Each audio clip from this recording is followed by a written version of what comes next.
On the night my grandfather died, my dad was less than 2 years old, and he and my grandmother had a sack of groceries and a 50-cent piece.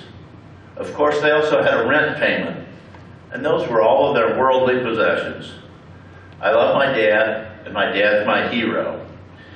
Dad was born 83 years ago in Anderson, Indiana. As a student in high school, Dad's routine was to attend class by day, and for those of you who know, work the third shift, 11 p.m. to 7 a.m. He'd come home, have a quick bite of breakfast, hop in the shower, and go back to school. When I asked him about that taxing schedule, he said, "You know, Bill, in those days I was in pretty good shape." Dad enrolled at Indiana University and had an eye on business. He had been mentored by others in the community, and he focused on real estate, carrying an average of about 18 hours per semester, I'm sure, so that he could save money and graduate early. That's about double the number of hours I took each semester. He'll testify for you.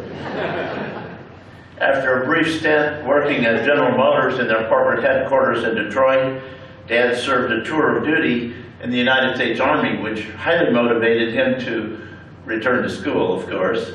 He enrolled at Indiana University's law school because he felt like a law degree for him would be very equivalent to a master's degree in business.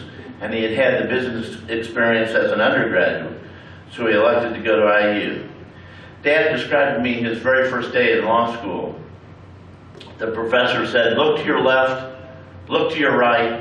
Neither one of those people will be here when the semester ends."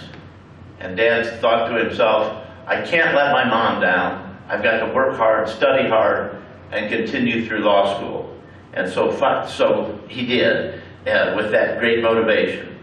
Reflecting on his ease with studies, Dad said, "I've come to the conclusion that people learn in many different ways. It so happens I'm a listener." The longer he went to school, the better the grades he made, he said.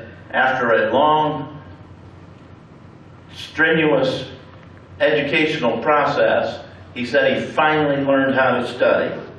He established himself as a lawyer in Fort Wayne and was keenly interested in people, ideas, and challenges. Where do you suppose that led him? In those days, it was politics. He said, "I wanted to do good." In 1968, Dad was elected Indiana's Secretary of State, a position in those days which only lasted for 2 years. He gained great public experience that way and met many people whom were very beneficial to him in his subsequent banking career. Dad continues, "One day in 1973, a banker I was well acquainted with called and said, 'Bill, you've always wanted to own a bank. There's a bank in Elkhart that's for sale.' After some investigation, Dad found out that the bank had never made any money and had very little capital. But in spite of those deficiencies, he put a group of investors together, including the man who had given him the tip that the bank was for sale, and so 6 or 7 of his very best law clients became investors in the bank which they purchased. And he said, "Bill, I very quickly figured out that if I wanted to keep my 6 or 7 best clients, I'd better learn how a bank makes money." And thank God he did. Dad reflected on the simplicity of acquiring a bank in 1973. "There weren't a lot of regulations and rules," he said. "When I bought the bank, I went to the office of the lawyer who represented the owners of the stock. I handed him a check, and he handed me the stock certificates." He said, "We didn't make any application to the Indiana Department of Financial Institutions or even the Federal Deposit Insurance Corporation. We simply bought the stock." After a brief stint, Dad says about the banking industry, "If we didn't have banks to put depositors and borrowers together, then we'd never make economic progress. Banking does all of that for both depositors and borrowers."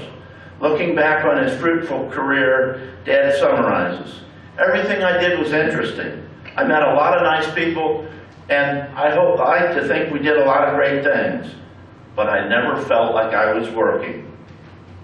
In banking, there is a great sense of fulfillment, he says. That is why the Salins are still in the banking business. My dad is my hero, and I love my dad.